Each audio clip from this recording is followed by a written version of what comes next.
Why would you move away from Boston? I'll tell you why I did.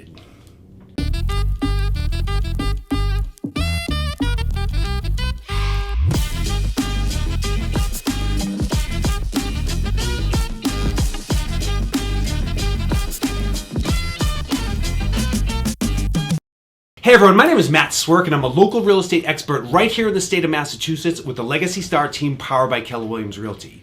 Now, welcome to our channel. We talk everything about Massachusetts. We definitely want you to click the subscribe button, hit that little bell, so that way every time we make a new video, you're going to get notified. And again, we love encouragement, so give us the thumbs up. So, and we express some gratitude for checking out the channel. We really appreciate it. So you have questions, we have answers. Just remember, when it comes to Massachusetts, we've always got your back. So today we're definitely talking about why I moved away from Boston. So as a lot of people know, I grew up in Quincy, Massachusetts. It's the largest city, not the largest city, well, the first largest city below the city of Boston. And I absolutely loved it. You know, am I from Boston itself? No. However, as a kid, Boston was my playground and I've spent a lot of time there. So of course I'm going to say I'm from Boston, and now I live in the suburbs. And if people ask where I'm from in Massachusetts, I don't even attempt to explain to them where it is, because a lot of people will be like, yeah, I know where that is, and they have no idea, right? So we want to be full honest and full disclosure, full honesty. So one of the things, you know, my path is I went to school at Plymouth State College, which is right in the middle of the White Mountains. It was definitely, you know, that was a whole nother world to me, you know, going out there, because you know, we have the Blue Hills, which is very close to Quincy, and there's people that ski there, but it's kind of like a little bunny slope. I'm not a skier, so I'm not going to give any expert advice on that. But I had exposure to kind of this different lifestyle, if you will, as opposed to growing up in the city. And I always laugh when we talk about, when I was a kid, when you talk Western Mass, because you're growing up in Quincy and everything's tight, we looked at anything like, if you had to go more than 30 minutes away, like, you're in no man's land of Western Massachusetts. So if you look at a map and you look at Boston compared to Framingham, anything that was out in Framingham, like, that was the gold rush, and like, why would you go out there? Which was really funny because of as far as my perception's concerned. So one of the things that I absolutely, when I moved out to the suburbs, the main reason was because I had run a business with my wife, and we were living in Rosendale, which was a part of Boston, and it was awesome. I mean, it was great. We were close to everything. But what I learned really quickly, and a couple of things I loved about being in the suburbs, was the first thing is properties. Now, property value and property spaces. Right here, right now, we just helped someone sell a house in Quincy, and that house, we sold it for $650,000, okay? It was 1,200 square feet, 2 bedrooms, 1 bath on a quarter of an acre, okay? And that's typically what I was used to as far as these properties, you know, on little postage stamps, if you will. Well, moving out to the suburbs, right, the burbs, we got into a house that, I didn't just sell this, but the house had been sold. It's valued now at $500,000. There is 4 acres of land. There's 3 acres of forest, if you will.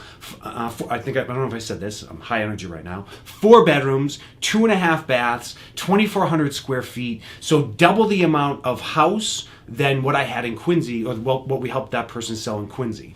So there's a huge difference as far as if you took the house in North Central Mass and you plop that into the city, cha-ching, cha-ching, jackpot, baby. I mean, the prices will skyrocket. So the property values and the property spaces is definitely more appealing to me, and you get a better value for your dollar, you know, being outside of the city. The other thing I realized, and of course this is not a big epiphany, however, when it comes out to the suburbs, the traffic and there's not that much, right? Like, you might have the Sunday drivers, which my mom would call the white hats, right? No offensive to white, green, purple hats, right? But people that are kind of taking their time, driving through the back roads, you know, the 25 miles an hour. My mom was a race car driver in another life, so she's like, pedal to the metal, let's go. So when I moved out to that area, she was like, Matt, driving at a normal pace is 30 minutes from one of the major routes of 495, and then to get to your house is a half hour. And she was like, if this was a city, like, I'd be there like that. So she didn't like it, but I was like, hey, you know what? Not that big of a deal. And I like the slower pace of things, if you will, because again, going to school in Plymouth, New Hampshire, where there was like 700 cows and 2 cars, that's a joke. So, that was a different experience for me. The other thing was the change of lifestyle and the change of pace. Now, I laugh. No offense to the South, but I remember going down there and kind of tapping back into my college days, going on spring break. We'd go to a fast food restaurant where we expect to get our burger, fries, and drinks as fast as possible because it's fast food. And, we're waiting 10 to 15 minutes and everyone's like, here's the soda, here's the fries. Here's your burger. I'm like, grab it all at once and throw it in the bag. Like, we gotta go.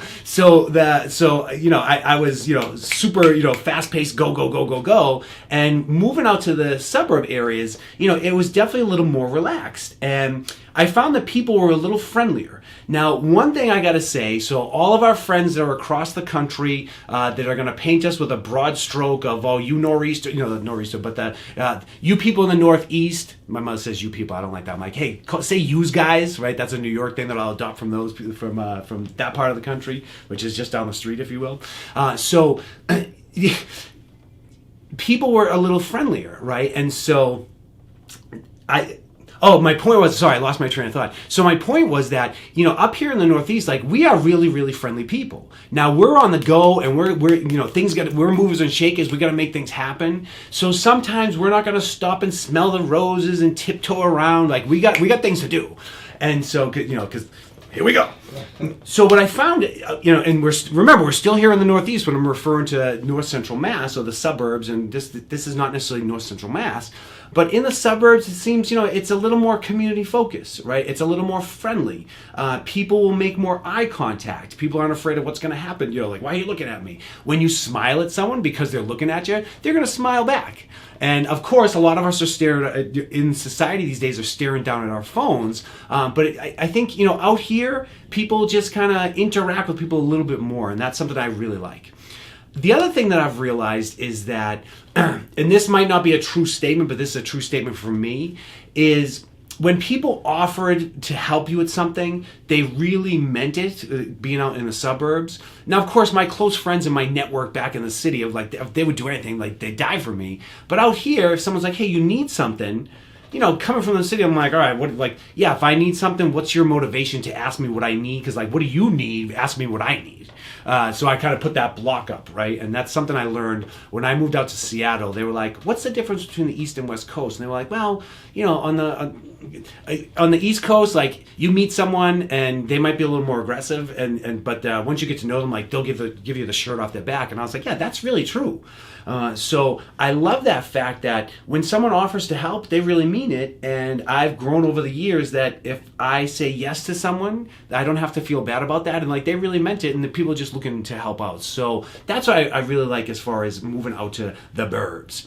Now, what are some of the things I don't like about in the burbs? I'm not going to bring a big laundry list out there because I'm a city kid at heart and I've adopted the country lifestyle a little bit, right? Well, I think the culture for me, that's something that, each community, as we have urban sprawl and the cities have pushed out, more of our city folk like me are moving out here. So you're getting more culture, you're getting more diversity.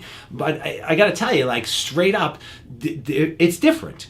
And I like to have a lot of different flavors. Not just food, right? Not just fried clams. I had to slip it in there, Tyler. I got it. See, you're like, how do you put it in there? I put it in there. I think a couple videos we didn't talk about it, so we got to get back on the track. It's been 5, yeah. We got to get back on the track with fried clams and fried clam bellies.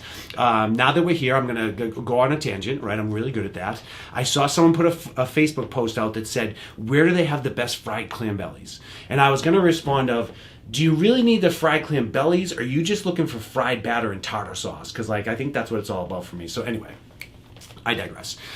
So I like to have that different variety of people and the different assortments. And, that goes but that's the second thing I want to bring up is that there's maybe not as many attractions. There's not as many things to do as far as other people occupying your time. Now, if you want to maybe let me say this. Of course, grab a group of people together, go hiking, go walking, go, do these things. There's a lot more trails, there's a lot more nature, there's a lot more of Mother Earth that you can enjoy out in the suburbs. And that's something, that's a positive, but I kind of miss that kind of hustle and bustle of the city, and that, whatever you want to do, you're within, whether it's the train ride or a drive, quick drive, you're there. So I can't drive on that I can't go out to the Codzilla like super fast speedboat that, check out one of our other videos about the cool attractions in Massachusetts. But I don't have the Museum of Science. I don't have the Museum of Fine Arts. If I want to go to the Bruins game, I'm not Gillette. Gillette's the football stadium. That's where the Patriots play. Go Pats. But we don't have the Garden out here. So if I want to go see things like that and be the excitement of the city, it's not right there. And again, going back to flavors and tastes, there's so many more restaurants, of course, in the Boston area, or just in the city in general.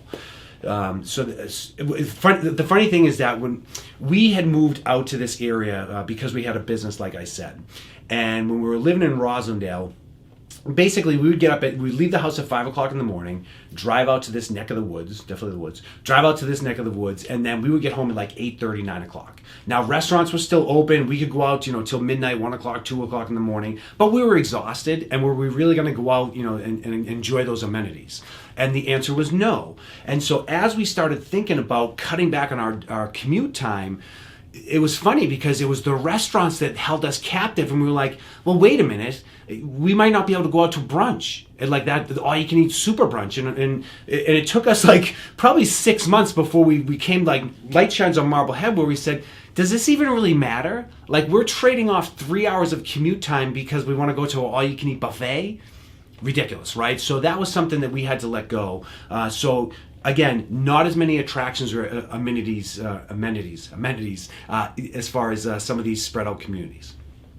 The last thing I want to bring up is jump here. Sorry. The last thing I want to bring up is the fact as far as the proximity to driving.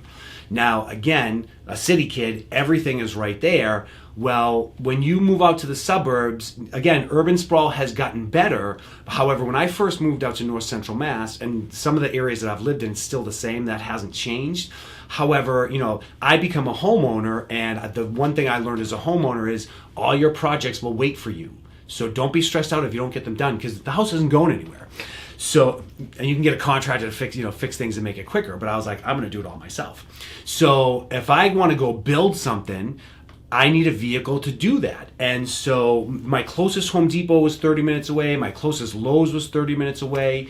They're going to send advertising dollars to us. No, I'm just kidding. I don't always say that, but Yeah. We're copyright we're good on that? We're good on that. Okay, all right. I was going to start doing the jingles, but we're not going to go there. So the to load things up in a vehicle, it wasn't happening. And I got the house we bought had this long driveway, and I bought a truck with a plow. So I became one of those people. And I got to tell you, I drive a pickup truck now. I don't plow anymore, but I would never go back to a car. I love my pickup truck. My chiropractor says stay in my pickup truck. If you ever told me as a kid or even 20 years ago, like, Matt, you drive a pickup truck, I'm like, I am not a hillbilly. And no offense to any of those billies in the hill, right? But that's just one of those things. Like, now I'm like, get out of my way, I drive a truck. And I love the fact when my first plow truck was breaking down, I had to get a new one. I kept driving by this lot, and they had this huge F-550 that was on the lot. And it was on there for a while. So I was like, you know what? I'm going to go in and get this at a good deal. So I go in there, and I say, hey, what's up with that truck? And the guy was like, oh my gosh, someone's asking about this. Like, please take it away. Like, give us an offer, and like, it's yours. And so my first question was, all right, well, what's the gas mileage? And he bust out laughing in my face, and I was like, whoa, what's up with that? And he goes, son, you're buying a pickup truck. You don't look for gas mileage. And I was like, okay, well, what is the gas mileage? And he was like, you push it and you might get 6 miles to the gallon. And I'm like, what? I was just out with a client over this weekend, an out-of-state buyer, and I took him driving around with me looking at things. And so he was like, how much does your truck get for gas mileage? And I'm like, on a good day, maybe 14 miles a gallon. He was like, really? And I was like, yeah, it is what it is. So, hey, if you want to drive a truck, you got to pay the price. So that's my experience as far as some of the positives and negatives of the suburbs. All right, so that's just some of my experiences of why I moved out of Boston. It still kind of hits my heart that I'm like, I'm not there. However, I think that there's more benefits of living out in this area versus the city. So when it comes to Massachusetts, we want to let you know if you have any questions about renting or moving here or just some of the amenities, definitely reach out to us. We have new team members, we have new systems in place, so we can look to get back to you as quick as possible. We appreciate your time. We appreciate you checking out the channel. The one thing you have to remember when it comes to Massachusetts, we've always got your back.